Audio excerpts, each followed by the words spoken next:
So Hands and Feet started in 2021, basically because my husband and I had fostered in Palm Beach County for 5 years.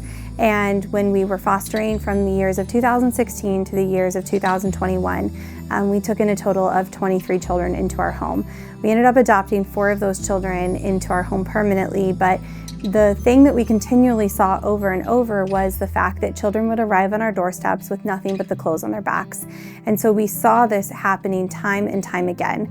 After we adopted our youngest son, who is now 5 years old, we closed our license. We had 4 children, and so that was plenty to be able to keep us busy, and we no longer were foster parents. And I had a very hard time walking away from something that very much impacted my life over the course of those 5 years. So after about a month of just learning what it was like to be a mom and not have this consistent foster mom title behind my name, I realized that I just wanted to do something in the foster care community to make a difference. And there were so many organizations that did things that were helpful, but I knew that there was something else that we could do that I experienced over and over again. And so I remember thinking, what if it could be this thing where you have items that you could deliver to families' homes whenever they receive a new child into their home. The reasoning really behind this was because there were so many times that we would get a child who was traumatized, abused, abandoned, neglected, and we would get them in the middle of the night and they would come with nothing and we would have to scramble. You know, we had stuff that was stockpiled in the back of our closet, and it was super easy for us to just grab things in a size that fit a child.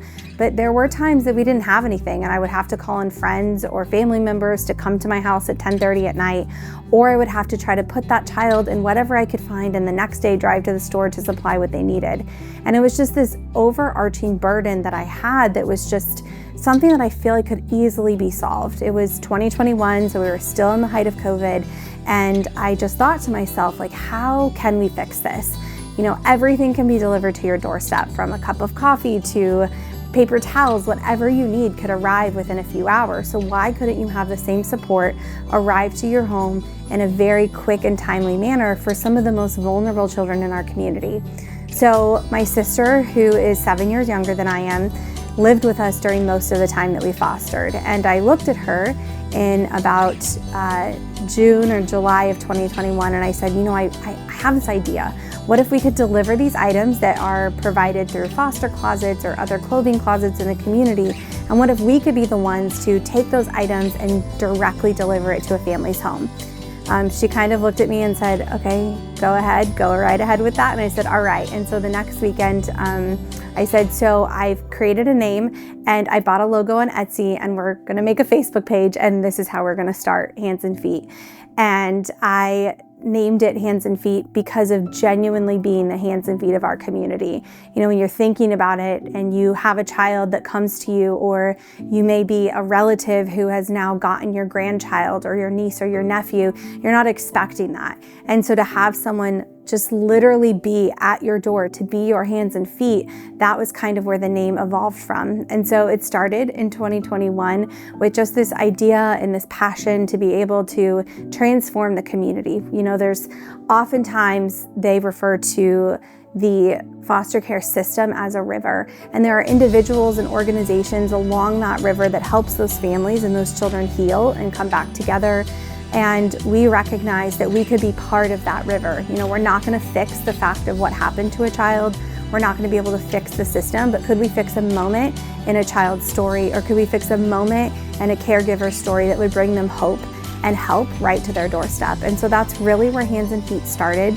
And over the last 4 years, we've just grown exponentially. But that passion for the reason why we exist came from my own personal experiences and the experiences of the children that came through our door.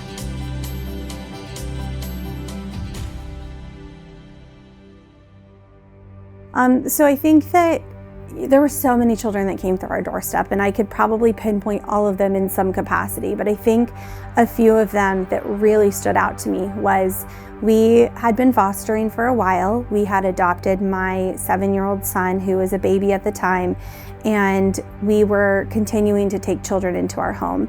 And there was a phone call that we got in the middle of 2020, so it was the height of COVID, and our phone rang and said, there's a 3-year-old little boy. He's at the DCF office. We really need a home. At the time, we had a total of 4 other children in our home, and we said there's no way that we can take on a 5th child. And we said no. We said we can't. There's just beyond our capabilities. That phone call came at about 6 o'clock at night, and I said, I'm sorry, we can't. My phone went off again at 9:30 that night, and they said, listen, we've called everyone. There is absolutely no beds available anywhere else. Is there any way you could just take him just for the night, and we will find placement for him tomorrow? They said he's literally sleeping on the floor. His 1-year-old sister has found placement, but we don't have anywhere for him to go. And I said, okay, I'm not, we will stretch, we will make it work. And so I went upstairs, my son was sleeping, and I get in the closet and I pull anything out that I can find. And I could only find 1 pair of pajamas, and that was it. And I'm like, well, he's going home tomorrow, so hopefully we can just be able to make it through the night. And so oftentimes kids will at least come with clothes that they're wearing, pajamas, something that worst case I could take it and I could wash it and I could put it back on him. And so I was like, okay, I think we're solved. And so at about 11:30 at night, my doorbell rang. I opened the door. There was this 3-year-old little boy who was asleep in the arms of an investigator. And he came in nothing but a completely filthy and ratty t-shirt and a diaper. No pants, no socks, nothing. And he was sound asleep, and I was like, oh my gosh, my goal right now is to just get you in a safe space so you can get a good night's sleep, and we will deal with everything in the morning. And I remember, the next morning I dug through my son's closet to find anything that might fit, and I luckily was able to find 1 shirt and 1 pair of shorts because I was just so overwhelmed. I had 5 children. I now was trying to care for this child that had literally come to me. I had no idea what was happening. I didn't even know why he was in care at the time, and it was just this ache within me of, these children are just coming with nothing. And this is now another need on my shoulders when I've already been stretched super thin. And I think his story was one that really stuck with me, but there's so many more.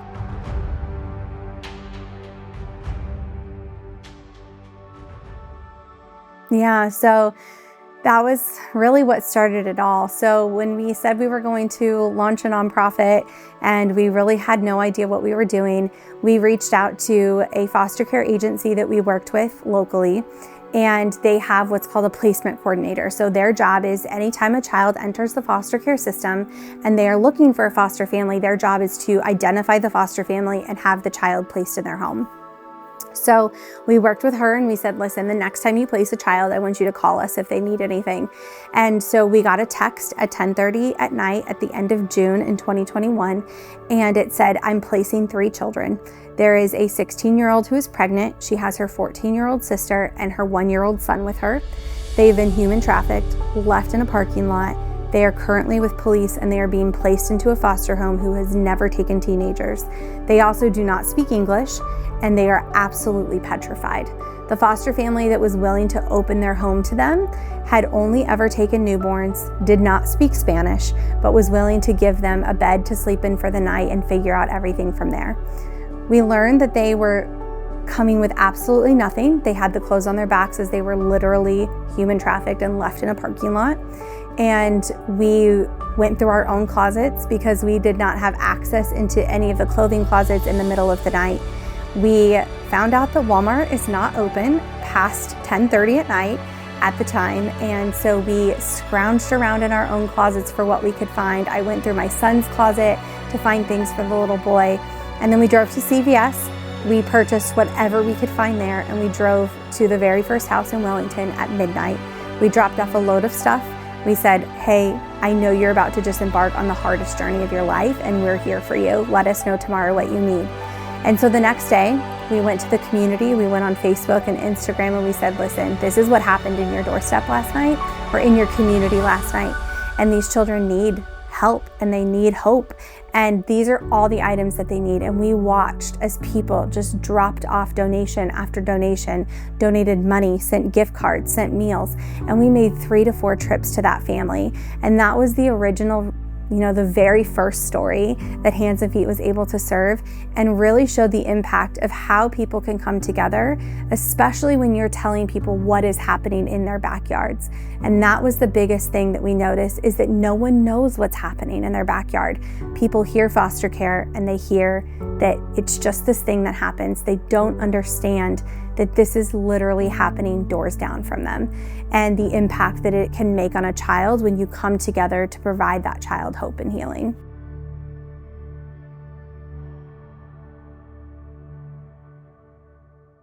One that we share often with a lot of people and donors in our community is that about a year ago, we received a referral, and it was for a 6-year-old boy. They were asking for shoes and clothes, and the only thing that the referral stated was that the child had lost his parents. We were able to make contact with the relative that was taking him in, and we asked, could you explain the situation a little bit more for us? She stated that about a few days prior, her nephew had been on a head-on collision with his parents, his mother and his father. And in that head-on collision, both his mother and father died on impact in that car accident. The little boy was not injured near as bad, but he did have to be trauma-hawked to the local hospital, and he had spent the last week in the hospital recovering from his injuries. His aunt was able to take him into her home, and she had just lost her brother and her sister-in-law, and now she was being tasked with raising her nephew. And her nephew, who was 6 at the time, who had gone through this horrible tragedy, was just trying to comprehend what had happened to him. When you're 6 years old, you're not fully understanding the impact of what just occurred in your life. And he kept continually crying over the fact that he lost these pair of shoes when he was in the accident. They had to be left behind in the wreckage. And he kept saying, I just want my light up shoes. I just want my light up shoes. And so we said, we would be more than happy to provide those for him. We know how important that is when you're 6 and your sneakers light up and you have your favorite pair. And so we asked him exactly what they look like, where they were from. And we went online and we found them from Walmart and ordered them. And when we gave them to him, he immediately put them on, started running around with a smile on his face. And about a month later, him and his cousins and his aunt and uncle came to one of our holiday events, and he ran inside with those light up sneakers and a big smile on his face and the clothes that we had given him, and sat on Santa's lap during our holiday event with just this huge smile on his face. And we were able to see that, even in the hardest moments, when he has literally became what you would consider a modern day orphan and lost his parents in a moment's notice, that something as simple as a pair of shoes could bring him joy and the light back in his eyes. And I think that was one of the most impactful stories that we have experienced, because we've seen how something so small can make such a huge difference.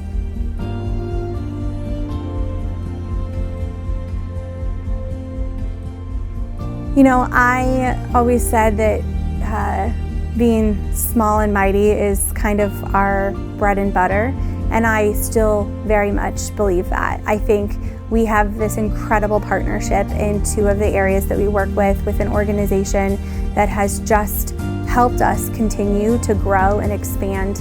And I think that, in Broward County specifically, we are learning to find what makes us work here. We were able to move into this space here in Broward about a few months ago, and that was a huge dream. That was a huge dream that we never thought was going to be possible. And I think sometimes when we look around and we see, these bins are filled with things, and we see that we have a conference room and people come in here to give donations, and we're serving kids through here.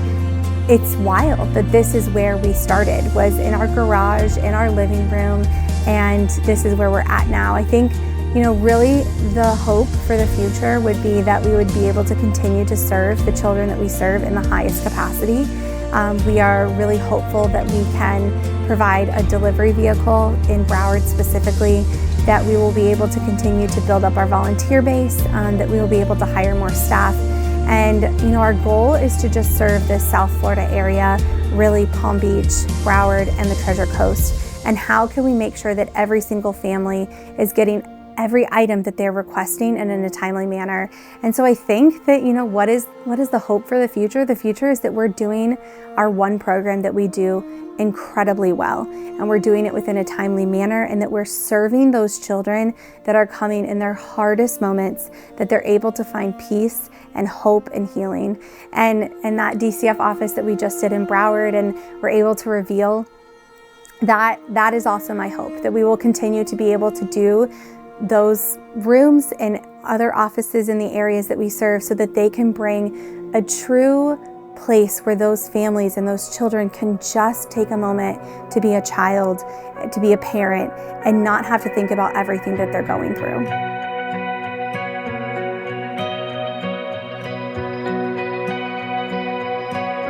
Feeling forgotten is honestly something that I think when you really look back at why did Hands and Feet start, it was because that was my own personal story. My background is that I was moved to a new community at age 5, and I was required to live around people that didn't know me.